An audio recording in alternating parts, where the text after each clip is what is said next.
Tu fais des rêves et tu ne comprends pas ce qu'ils veulent dire. Certains te font peur, d'autres te laissent sans réponse. Mais si je te disais que chaque rêve cache un sens, parfois même un message divin? Aujourd'hui, je vais t'expliquer 15 rêves très courants que beaucoup de gens font, et peut-être que toi aussi, tu as déjà vu l'un d'eux. Écoute bien, car certains de ces rêves sont des signes importants.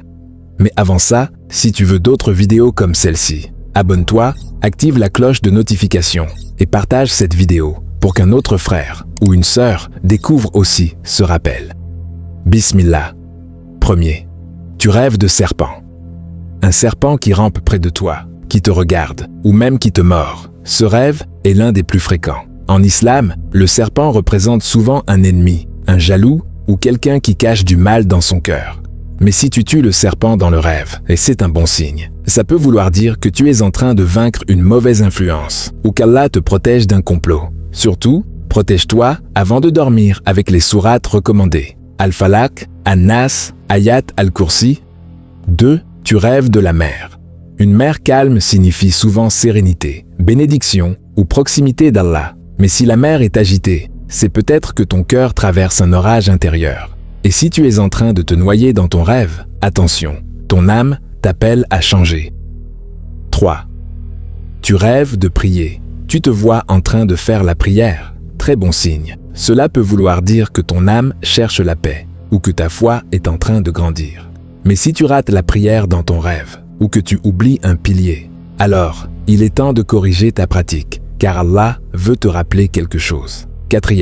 Tu rêves de fuir ou d'être poursuivi. Tu cours, tu fuis, mais tu ne sais pas vraiment qui te suit. Ce rêve est souvent le reflet de l'angoisse, de la culpabilité ou d'un péché non assumé. Fais face, cherche le pardon et rappelle-toi, on ne peut pas fuir Allah. 5. Tu rêves d'un mort qui parle.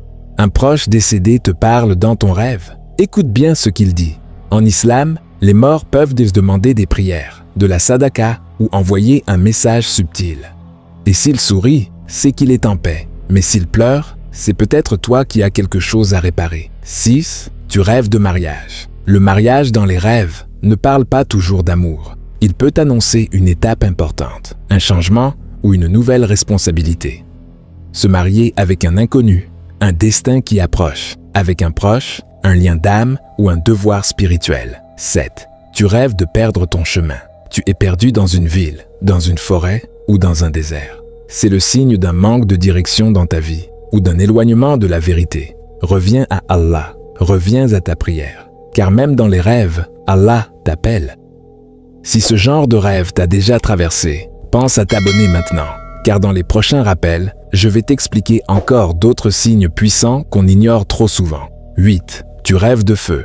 Un feu qui brûle peut signifier une colère intérieure, une tentation ou un péché qui te ronge. Mais si tu éteins le feu, c'est le signe que tu es en train de reprendre le contrôle de ta vie. 9. Tu rêves de pluie.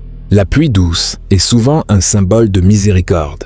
Elle annonce des bonnes nouvelles, mais si elle devient orage, cela peut signifier une épreuve prochaine. Et si tu pries sous la pluie, c'est l'un des plus beaux rêves. Allah accepte tes invocations. 10. Tu rêves de tomber. Tu tombes d'un toit, d'une montagne ou d'un lieu élevé. Ce rêve est souvent un avertissement. Attention à l'orgueil, aux illusions ou à une chute dans la foi. 11. Tu rêves de perdre une dent. C'est un rêve très symbolique. En islam, perdre une dent peut annoncer une perte, un chagrin ou une séparation. Mais si tu retrouves la dent ou qu'elle repousse dans le rêve, c'est qu'Allah te réserve un soulagement. 12. Tu rêves d'entrer dans une mosquée. Ce rêve est une bénédiction. Il montre souvent que ton âme cherche la lumière. Et si tu pries dedans, c'est encore mieux. Signe d'une foi acceptée. 13. Tu rêves d'un chien ou d'un animal qui t'attaque. Le chien représente souvent une menace invisible, une mauvaise compagnie ou un ennemi dans ton entourage. Mais si tu n'as pas peur ou que tu le repousses, c'est une victoire spirituelle. 14. Tu rêves de trouver un trésor. C'est un rêve très positif. Il peut signifier un savoir que tu vas découvrir ou une bénédiction cachée dans une épreuve. Le trésor dans les rêves est souvent le signe que quelque chose de grand se prépare, mais il faut rester constant dans ta foi. 15. Tu rêves de lumière ou d'un visage lumineux. Ce rêve est l'un des plus purs. Il annonce souvent la guidée, la protection divine ou un appel fort à te rapprocher d'Allah. Si tu vois une lumière dans ton rêve, c'est qu'il t'appelle. Ne l'ignore pas. Les rêves ne sont pas des illusions. Ce sont des signes, des paroles, sans voix, des messages subtils qu'Allah dépose dans ton sommeil. Mais pour bien les comprendre, il faut purifier ton cœur, prier avec sincérité et rester connecté au Coran. Chaque rêve est une chance de te rapprocher d'Allah, une chance de changer, une lumière dans l'obscurité. Alors, maintenant que tu as écouté, dis-moi en commentaire, quel rêve t'a le plus marqué? Et si tu veux qu'on interprète ton rêve dans une prochaine vidéo, écris-le juste en dessous. Et n'oublie pas de t'abonner, de liker la vidéo et de partager ce rappel avec au moins une personne. Car celui qui guide vers un bien aura la même récompense.